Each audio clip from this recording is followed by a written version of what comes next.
ಎಲ್ಲ ವೀಕ್ಷಕರಿಗೂ ಆತ್ಮೀಯವಾದ ಸ್ವಾಗತ. ನಾವು ಅದೆಷ್ಟೋ ಬಾರಿ ನಮ್ಮ ಊರಿನ ಕೊನೆಯ ಬಸ್ಸಿನಲ್ಲಿ ಪ್ರಯಾಣ ಮಾಡಿರುತ್ತೇವೆ. ಆದರೆ ಚೀನಾದ ಒಂದು ನಗರದಲ್ಲಿ ಕೊನೆಯ ಬಸ್ಸಿನಲ್ಲಿ ಮಧ್ಯರಾತ್ರಿಯಲ್ಲಿ ನಡೆದಿರುವ ಈ ಘಟನೆ ಕೇಳಿದರೆ ನೀವು ಕೂಡ ಬೆಚ್ಚಿ ಬೀಳೋದು ಗ್ಯಾರಂಟಿ. 1995ರ ನವೆಂಬರ್ 14ರಂದು ಮಧ್ಯರಾತ್ರಿ ಯುವಾನ್ ಮಿಂಗ್ ನಗರದಿಂದ ಕ್ಷಿಯಾಂಗ್ಶಾನ್ ನಗರಕ್ಕೆ ಆ ಮಾರ್ಗದ ಕೊನೆಯ ಬಸ್ಸೊಂದು ಪ್ರಯಾಣವನ್ನು ಆರಂಭಿಸುತ್ತೆ. ಬಸ್ಸು ಹೊರಡುವಾಗ ಬಸ್ಸು ಪೂರ್ತಿ ಪ್ರಯಾಣಿಕರಿಂದ ತುಂಬಿಕೊಂಡಿದ್ದರೂ ಸಹ ಕೊನೆಯ ನಿಲ್ದಾಣಕ್ಕೆ ತಲುಪೋದಕ್ಕೆ ಸುಮಾರು 7 ಕಿಲೋಮೀಟರ್ ದೂರದಲ್ಲಿರುವಾಗ ಪ್ರಯಾಣಿಕರೆಲ್ಲ ಇಳಿದು ಬಸ್ಸು ಖಾಲಿಯಾಗಿತ್ತು. ಈಗ ಬಸ್ಸಿನಲ್ಲಿ ಕೇವಲ ಡ್ರೈವರ್ ಹಾಗೂ ಮಹಿಳಾ ಕಂಡಕ್ಟರ್ ಮಾತ್ರ ಉಳಿದಿದ್ದರು. ಇದು ಪ್ರತಿನಿತ್ಯ ನಡೆಯುವ ಸನ್ನಿವೇಶ ಆದ್ದರಿಂದ ಆ ಸಿಬ್ಬಂದಿಗಳಿಗೆ ಹೊಸತೇನೂ ಅನ್ನಿಸಲಿಲ್ಲ. ಆದರೆ ಕತೆ ಇಲ್ಲಿಂದ ಮುಂದಕ್ಕೆ ಶುರುವಾಗುತ್ತೆ. ಬಸ್ಸು ಸ್ವಲ್ಪ ದೂರ ಚಲಿಸುವಷ್ಟರಲ್ಲಿ ಒಂದು ದಂಪತಿಗಳು ಹಾಗೂ ಒಂದು ವಯಸ್ಸಾದ ಮಹಿಳೆ ಜೊತೆಗೆ ಒಂದು ಸಣ್ಣ ಹುಡುಗ ಆ ಬಸ್ಸನ್ನು ಹತ್ತುತ್ತಾರೆ. ನಿಶ್ಶಬ್ದವಾಗಿದ್ದ ವಾತಾವರಣದಲ್ಲಿ ಗಾಳಿ ಬೀಸುವ ಸದ್ದಿನ ಜೊತೆಗೆ ಬಸ್ಸಿನ ಇಂಜಿನ್ ಸದ್ದು ಬಿಟ್ಟರೆ ಬೇರೇನೂ ಕೇಳಿಸುತ್ತಾ ಇರಲಿಲ್ಲ. ಬಸ್ಸಿನ ಒಳಗೆ ಸಂಪೂರ್ಣವಾಗಿ ಮೌನ ಆವರಿಸಿತ್ತು. ಕೊನೆಯ ನಿಲ್ದಾಣಕ್ಕೆ ಕೆಲವೇ ಅಂತರಗಳು ಬಾಕಿ ಇರುವಷ್ಟರಲ್ಲಿ ಇಬ್ಬರು ವ್ಯಕ್ತಿಗಳು ಬಸ್ಸನ್ನು ನಿಲ್ಲಿಸುತ್ತಾರೆ. ಬಸ್ಸು ನಿಂತ ತಕ್ಷಣ ಅಲ್ಲೇ ಪಕ್ಕದಲ್ಲಿ ಕುಳಿತಿದ್ದ ಅನಾರೋಗ್ಯ ಪೀಡಿತನಂತೆ ಕಾಣುತ್ತಿದ್ದ ವ್ಯಕ್ತಿಯನ್ನು ಬಸ್ಸಿಗೆ ಹತ್ತಲು ಸಹಕರಿಸಿ ಅವರಿಬ್ಬರು ಸಹ ಬಸ್ಸನ್ನು ಹತ್ತುತ್ತಾರೆ. ಹಿಂದಿನ ಬಾಗಿಲಿನ ಮೂಲಕ ಹತ್ತಿರುವ ಆ ವ್ಯಕ್ತಿಗಳನ್ನು ಕಂಡಾಗ ಎಲ್ಲರಿಗೂ ಏನೋ ಸಂದೇಹಗಳು ಕಾಡುತ್ತವೆ. ಎಲ್ಲರ ಮನದಲ್ಲೂ ಭಯದ ವಾತಾವರಣ ಮೂಡುತ್ತದೆ. ಅಷ್ಟರಲ್ಲಿ ಮುಂದಿನ ನಿಲ್ದಾಣಕ್ಕೆ ಬಸ್ಸು ತಲುಪಿದ್ದರಿಂದ ದಂಪತಿಗಳಿಬ್ಬರು ಇಳಿಯುತ್ತಾರೆ. ಆಗ ಬಸ್ಸಿನಲ್ಲಿ ಉಳಿದವರಿಗೆ ಭಯ ಇನ್ನಷ್ಟು ಹೆಚ್ಚಾಗುತ್ತೆ. ವಯಸ್ಸಾದ ಮಹಿಳೆ ಗಾಬರಿಯಿಂದ ಆ ವ್ಯಕ್ತಿಗಳನ್ನೇ ಪದೇ ಪದೇ ನೋಡುತ್ತಿರುತ್ತಾಳೆ. ಆಕೆಯಲ್ಲಿ ಭಯ ಇನ್ನಷ್ಟು ಜಾಸ್ತಿ ಆಗುತ್ತಾ ಹೋಗುತ್ತೆ. ಅಷ್ಟರಲ್ಲಿ ಏನಾಯ್ತೋ ಏನೋ ಗೊತ್ತಿಲ್ಲ, ವಯಸ್ಸಾದ ಮಹಿಳೆ ಮುಂದಿನ ಸೀಟಿನಲ್ಲಿ ಕುಳಿತಿದ್ದ ಹುಡುಗನಿಗೆ ಹೊಡೆಯಲು ಆರಂಭಿಸುತ್ತಾಳೆ. ತನ್ನ ಹಣ ಕದ್ದಿದ್ದಾಗಿ ಆಪಾದನೆ ಮಾಡುತ್ತಾಳೆ. ಇವರ ಗದ್ದಲ ಕೇಳಿ ಬಳಿಗೆ ಬಂದ ಬಸ್ಸಿನ ನಿರ್ವಾಹಕಿ ಮುಂದಿನ ಸೀಟಿನಲ್ಲಿ ಕುಳಿತಿರುವ ಆ ಹುಡುಗ ಹಣ ಕದಿಯಲು ಹೇಗೆ ಸಾಧ್ಯ ಎಂದು ಕೇಳುತ್ತಾಳೆ. ಹುಡುಗ ಕೂಡ ತಾನು ಆ ಮಹಿಳೆಯ ಹಣ ಕದ್ದಿಲ್ಲವೆಂದು, ಅದು ಅಲ್ಲದೆ ಮುಂದಿನ ಸೀಟಿನಲ್ಲಿ ಕುಳಿತಿರುವ ತಾನು ಹಣ ಕದಿಯಲು ಹೇಗೆ ಸಾಧ್ಯ ಎಂದು ಕೇಳುತ್ತಾನೆ. ಇದಕ್ಕೆಲ್ಲ ಕಿವಿಕೊಡದ ಆ ವಯಸ್ಸಾದ ಮಹಿಳೆ ಮುಂದೆ ಸಿಗುವ ಪೊಲೀಸ್ ಸ್ಟೇಷನ್ ಬಳಿ ಬಸ್ಸು ನಿಲ್ಲಿಸುವಂತೆ ಹೇಳುತ್ತಾಳೆ. ಅವರಿಬ್ಬರನ್ನು ಇಳಿಸಿದ ನಂತರ ಬಸ್ಸು ಮುಂದಕ್ಕೆ ಸಾಗುತ್ತದೆ.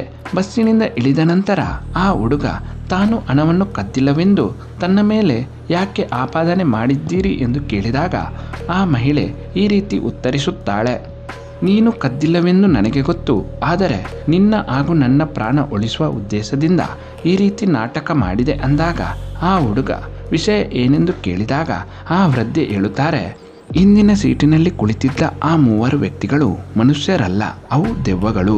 ನಾನು ಅವರನ್ನೇ ನೋಡುತ್ತಿರುವಾಗ ಗಾಳಿಗೆ ಅವರ ಬಟ್ಟೆ ಹಾರಿದಾಗ ಅವರಿಗೆ ಕಾಲುಗಳು ಇಲ್ಲದಿರುವುದನ್ನು ನಾನು ಗಮನಿಸಿದೆ. 2-3 ಬಾರಿ ಕೂಲಂಕುಷವಾಗಿ ಪರಿಶೀಲಿಸಿದಾಗ ಅವರಿಗೆ ಕಾಲುಗಳು ಇಲ್ಲದಿರುವುದು ಖಚಿತವಾಯಿತು. ಆ ವ್ಯಕ್ತಿಗಳು ಮನುಷ್ಯರಲ್ಲ ಎನ್ನುವುದು ಖಚಿತವಾದಾಗ ಬಸ್ಸಿನ ಮಹಿಳಾ ಕಂಡಕ್ಟರ್ ಬಳಿ ಆ ವ್ಯಕ್ತಿಗಳ ವಿಚಾರ ಚರ್ಚಿಸಿದಾಗ ಆಕೆ ಅದು ನಿಮ್ಮ ಭ್ರಮೆಯೆಂದು ನನಗೆ ಗದರಿಸಿದ್ದರಿಂದ ನಾನು ನನ್ನ ಜೊತೆಗೆ ನಿನ್ನನ್ನು ಕೂಡ ಸುರಕ್ಷಿತವಾಗಿ ಬಸ್ಸಿನಿಂದ ಇಳಿಸುವ ಉದ್ದೇಶದಿಂದ ಈ ನಾಟಕವಾಡಿದೆ ಎಂದು ಆ ವೃದ್ಧ ಮಹಿಳೆ ವಿವರಿಸುತ್ತಾರೆ. ನನ್ನ ಬಳಿ ಬಸ್ಸಿನಲ್ಲಿಯೇ ಈ ವಿಚಾರ ಯಾಕೆ ತಿಳಿಸಲಿಲ್ಲ ಎಂದು ಆ ಹುಡುಗ ಕೇಳಿದಾಗ ಆ ಮಹಿಳೆ ಹೇಳುತ್ತಾರೆ: ಒಂದು ವೇಳೆ ಬಸ್ಸಿನಲ್ಲೇ ನಾನು ಹೇಳುತ್ತಿದ್ದರೆ ನೀನು ಕೂಡ ಮಹಿಳಾ ಕಂಡಕ್ಟರ್ನಂತೆಯೇ ನಾನು ಹೇಳುತ್ತಿರುವುದು ಭ್ರಮೆ ಎಂದು ತಿಳಿದು ಅಪಾಯಕ್ಕೆ ಸಿಲುಕಿಕೊಳ್ಳುತ್ತಿದ್ದೆ ಎಂದು ವಿವರಿಸುತ್ತಾ ಈ ವಿಚಾರವನ್ನು ಪೊಲೀಸ್ ಠಾಣೆಯಲ್ಲಿ ತಿಳಿಸುವ ಉದ್ದೇಶದಿಂದ ಪೊಲೀಸ್ ಠಾಣೆಗೆ ಅವರಿಬ್ಬರು ಹೋಗುತ್ತಾರೆ. ಆದರೆ ಪೊಲೀಸ್ ಠಾಣೆಯಲ್ಲಿ ಇವರು ಹೇಳಿದ್ದನ್ನು ಕೇಳಿಸಿಕೊಳ್ಳದೆ ಅದು ಭ್ರಮೆಯಾಗಿರಬಹುದು, ದೆವ್ವ ಪಿಶಾಚಿಗಳೆಲ್ಲ ಕೇವಲ ಕಥೆಯಲ್ಲಿ ಮಾತ್ರ ಇರುತ್ತದೆ ಎಂದು ಹೇಳಿ ಅವರನ್ನು ಕಳುಹಿಸುತ್ತಾರೆ. ಆದರೆ ಮುಂದಕ್ಕೆ ನಡೆದ ಕಥೆಯೇ ಬೇರೆ ಆಗಿರುತ್ತದೆ. ಅಲ್ಲಿಂದ ಹೊರಟ ಬಸ್ಸು ತನ್ನ ನಿಗದಿತ ನಿಲ್ದಾಣವನ್ನು ತಲುಪಿರಲೇ ಇಲ್ಲ. ಬಸ್ಸು ಕಾಣೆಯಾದ ಬಗ್ಗೆ ಮರುದಿನ ಕೇಸು ದಾಖಲಾಗುತ್ತೆ. ಕೊನೆಯದಾಗಿ ಆ ಬಸ್ಸನ್ನು ನೋಡಿದ ಆ ಹುಡುಗ ಹಾಗೂ ವೃದ್ಧ ಮಹಿಳೆಯನ್ನು ಕರೆಸಿಕೊಂಡು ವರದಿಯನ್ನು ಪಡೆಯುತ್ತಾರೆ. ಎಲ್ಲಿ ಹುಡುಕಿದರೂ ಆ ಬಸ್ಸಿನ ಸುಳಿವೇ ಸಿಗುವುದಿಲ್ಲ. ಆ ಬಸ್ಸಿನ ಬಗ್ಗೆ ಹಲವಾರು ಊಹಾಪೋಹಗಳು ಕೇಳಿ ಬರುತ್ತವೆ. ಏಲಿಯನ್ಗಳು ಆ ಬಸ್ಸನ್ನು ಕೊಂಡು ಹೋಗಿರಬಹುದು ಅಥವಾ ಯಾರಾದರೂ ಹೈಜಾಕ್ ಮಾಡಿರಬಹುದೆಂಬ ಸಂದೇಹ ಜನಸಾಮಾನ್ಯರಲ್ಲಿ ಮೂಡುತ್ತದೆ. ಆದರೆ ಮಾರ್ಗದ ಬದಿಯಲ್ಲಿರುವ CCTVಗಳನ್ನು ಪರಿಶೀಲಿಸಿದರೂ ಕೂಡ ಆ ವೃದ್ಧ ಮಹಿಳೆ ಹಾಗೂ ಹುಡುಗ ಇಳಿದ ನಂತರ ಮುಂದಕ್ಕೆ ಎಲ್ಲಿಯೂ ಆ ಬಸ್ಸು CCTVಯಲ್ಲಿ ಸೆರೆಯಾಗಿರಲಿಲ್ಲ. ನವೆಂಬರ್ 16ರಂದು ಆ ಬಸ್ಸಿನ ನಿಗದಿತ ನಿಲ್ದಾಣದಿಂದ ಸುಮಾರು 100 ಕಿಲೋಮೀಟರ್ ದೂರದಲ್ಲಿರುವ ನದಿಯಲ್ಲಿ ಒಂದು ಬಸ್ಸು ಇರುವುದನ್ನು ಗಮನಿಸಿದ ಅಧಿಕಾರಿಗಳು ಆ ಬಸ್ಸನ್ನು ನದಿಯಿಂದ ಹೊರಗೆ ತೆಗೆದಾಗ ರೂಟ್ ನಂಬರ್ 375 ಎನ್ನುವ ನಾಮಫಲಕವಿರುವ ಅದೇ ಬಸ್ಸು ಅಲ್ಲಿರುತ್ತದೆ.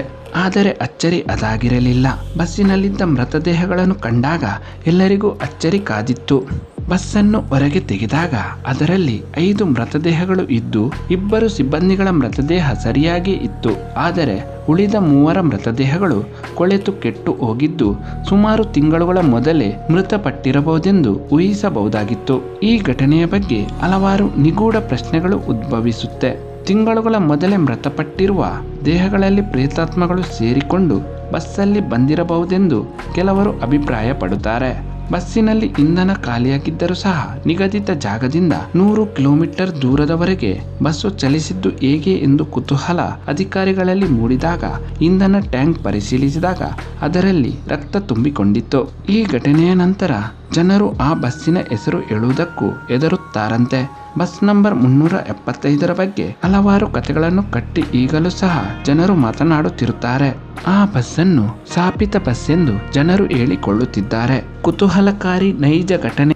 ಈ ಕತೆ ಇಷ್ಟವಾದಲ್ಲಿ ದಯವಿಟ್ಟು ಈ ವಿಡಿಯೋವನ್ನು ಲೈಕ್ ಮಾಡಿ. ಎಲ್ಲ ವೀಕ್ಷಕರಿಗೂ ಧನ್ಯವಾದಗಳು.